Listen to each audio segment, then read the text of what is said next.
Come stand at the edge of your yard for a minute. Bring whatever is currently in your bird feeder, the bag it came from if you still have it. Look at what is in there. Millet, cracked corn, milo, maybe some sunflower chips, a handful of safflower. It looks substantial.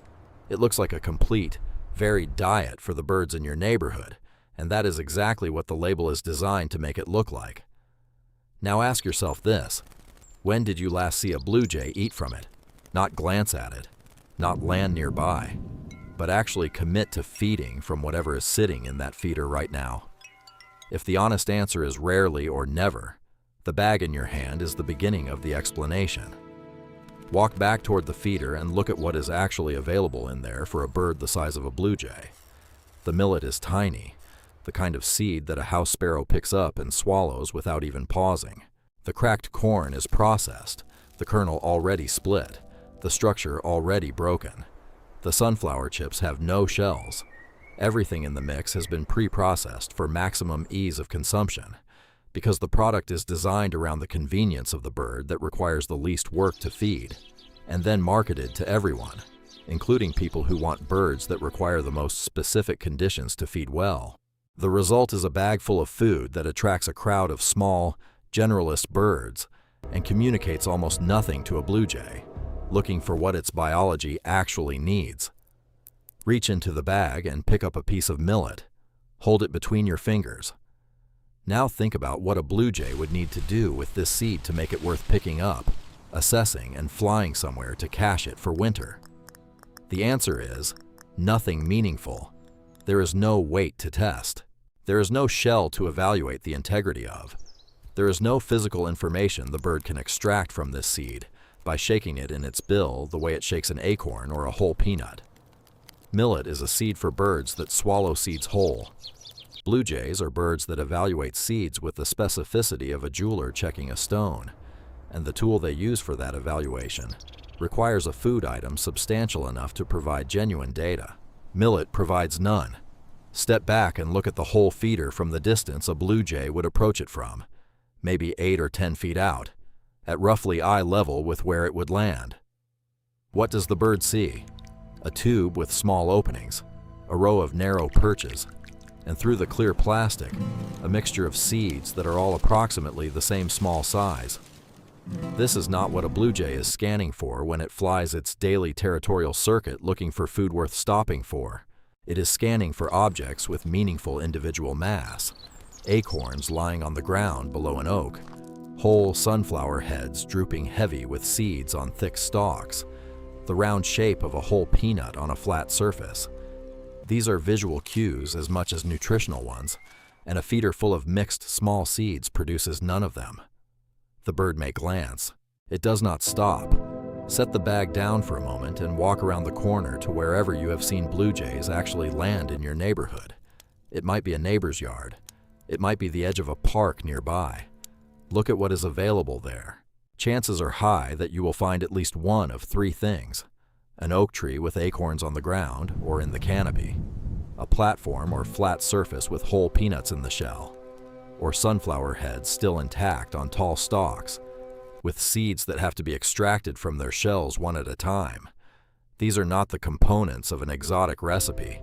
They are the consistent features of every yard and natural area where blue jays are reliably present, and what they share is not a flavor profile or a nutritional formula.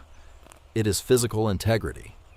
Every one of these food items requires the bird to engage with it as a whole object, to pick it up, to assess it, to decide what to do with it, based on physical information the item provides when handled. This is what sits underneath the phrase, "forgotten Amish seed mix," when that label appears in birding content online. It is marketing language, effective and deliberately chosen to suggest that there is a secret recipe handed down through generations of traditional farming communities that the modern commercial birding world has buried or forgotten. There is no such recipe. What there is, when you trace the phrase back to its actual origin, is the observation that traditional farming properties, including Amish farmsteads in Pennsylvania and Ohio, consistently produced certain food items in their daily operation that happen to be exactly what blue jays need. Whole corn drying in the crib, sunflower heads harvested whole and stored before the seeds were extracted, peanuts grown and dried in the shell before shelling for consumption. These were not bird foods. They were farm foods at specific points in their processing, and the birds that had access to them at those points were accessing foods in exactly the physical form their biology requires. The so-called mix, then, is not a mix at all in the commercial sense. It does not come in a bag with a recipe on the back. It is a set of food items, each one chosen for its physical integrity and its compatibility with the specific behavioral routine that defines how blue jays interact with food. Understand the routine, and the food choices become obvious without any need for tradition, mysticism, or carefully guarded agricultural knowledge. Walk to wherever your platform or flat surface is, or where you plan to put one. Look at the surface. If it is a hanging feeder that sways when you touch it, make a note that this needs to change before anything else matters, because the food is secondary to the surface it sits on. A blue jay running its food assessment routine, the deliberate pickup, shake, and evaluate sequence that determines whether an item is worth caching, needs a surface that does not move under its weight. Everything else follows from that. And before getting to what goes on it, spend a moment on what should not. Safflower seeds, despite being marketed as a blue jay deterrent that cardinals love, are simply not a significant attractant for corvids. They are small, they lack the shell thickness that rewards bill engagement, and blue jays will pass them over in favor of almost anything with more mass. Milo, another common commercial filler, falls into the same category. These seeds are not harmful, but they occupy space and add cost to a mix without contributing anything meaningful to the birds this setup is designed for. A platform feeder covered in milo and safflower is a platform feeder that will disappoint you and confuse the bird, which will investigate briefly, find nothing worth assessing, and move on. Whole raw peanuts in the shell come first, and not because of any tradition or recipe, but because of what the peanut in the shell represents to a blue jay running a caching operation in October. It represents solvable complexity. The shell is intact, which means the kernel inside is protected, which means the caloric and nutritional value of the kernel has been preserved in a way that a peanut piece or a roasted peanut cannot replicate. The bird picks it up, feels the weight distribution of the kernel against the shell as it shakes it laterally in its bill, and receives real, reliable information about whether the kernel is dense and worth carrying, or light and shriveled and worth leaving behind. This is not incidental behavior. It is the core of the blue jay's winter survival strategy. Cached food that was carefully selected before caching is food that will still be worth eating when the bird retrieves it in January. Selecting carelessly means a winter cache full of empty or degraded items, which means a harder winter or death. The selection pressure that produced this behavior over thousands of years is why a blue jay at your feeder looks so deliberate compared to a sparrow, and why the physical form of what you offer matters more than any ingredient list. Pick up a whole raw peanut in the shell and feel the weight of it. That weight is data for the bird. A dense peanut and a hollow one feel meaningfully different when you shake them, and a blue jay can read that difference with a precision that is the product of evolutionary refinement across far more generations than any agricultural tradition. Raw and unsalted is the only specification that matters beyond whole and in the shell. Salted peanuts, which are the most common variety available in commercial settings, contain sodium at levels that avian kidneys cannot process safely over time. The bird may not reject them immediately, but regular consumption of salted food contributes to dehydration and organ stress in birds in a way that has no upside. Raw peanuts from a feed store or the bulk section of a grocery store cost comparably to commercial birdseed blends and deliver a resource that actually functions for the bird you are trying to attract.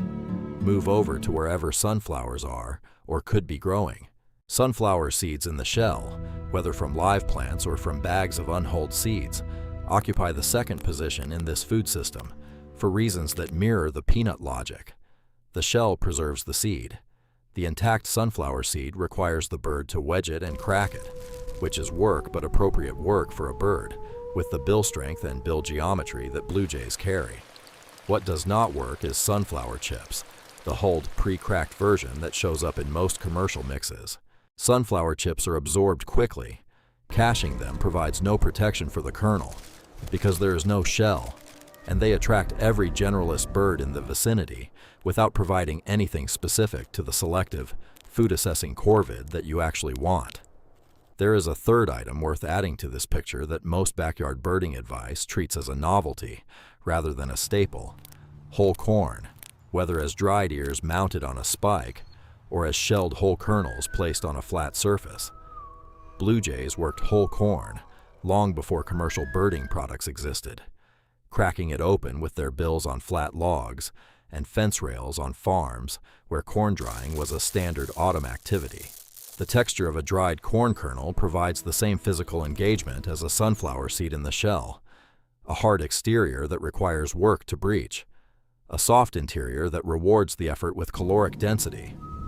Whole-shelled corn costs very little at a feed store and goes a significant distance when placed in measured portions on a platform, and it diversifies the offering in a way that communicates to a passing blue jay that this surface has multiple high-quality items worth evaluating, increasing the chance that each visit results in a caching trip rather than a quick inspection and departure. Now look at the feeder itself one more time, or the space where a feeder will go. The Forgotten Amish seed mix is almost certainly not what you were expecting when you read that title. There is no proprietary blend. There is no specific ratio of ingredients that some community of traditional farmers has been guarding while the rest of us buy commercial products. What was forgotten, if anything was forgotten, is the understanding that food form matters as much as food content, that a bird which evaluates food items before committing to them needs items worth evaluating, and that the commercial birding market optimized for convenience rather than for this specific biological requirement. The farms and homesteads that consistently attracted blue jays across generations did so because their daily operations produced food at stages in processing where physical integrity was still present, not because any farmer sat down and designed a blue jay feeding program. The birds adapted to what was available and built those locations into their foraging maps accordingly. The lesson is not that you need to replicate a farm. It is that you need to replicate the food form, the whole item in its shell, the intact seed with its casing, the complete food unit that carries information for the bird that opens it. Put the commercial mix back on the shelf. It will continue to attract the birds it was designed for. What you are building now is something different, a setup that speaks directly to the behavioral logic of one of the most cognitively demanding birds in the North American backyard landscape. Whole peanuts in the shell on a stable platform, unhulled sunflower seeds and whole dried corn as secondary options, clean water in motion nearby. That is the complete picture, and none of it requires a bag with a recipe on the label or a tradition to explain it. It requires understanding the bird well enough to give it what its biology has been selecting for across thousands of years, which is precisely what the best traditional farming communities did, not by design, but by paying close enough attention to know what worked. The fact that this knowledge got wrapped in the language of tradition and secret wisdom says more about how human beings communicate appealing information than it does about anything the farming communities themselves were consciously doing. Watch closely enough and long enough, and the pattern reveals itself without any mystery attached to it. Certain foods bring the blue jays back. Those foods share specific physical characteristics. Those characteristics align with the behavioral routines the bird is biologically compelled to perform. The tradition is just observation that survived long enough to become habit, and the habit was right. If this kind of direct, ingredient by ingredient, look at what blue jays actually need and why is useful to you. Let us know in the comments which species or feeding question you want examined next. And if this changed what you reach for the next time you are in the birding aisle, give the video a like and subscribe, because there is a great deal more of this coming.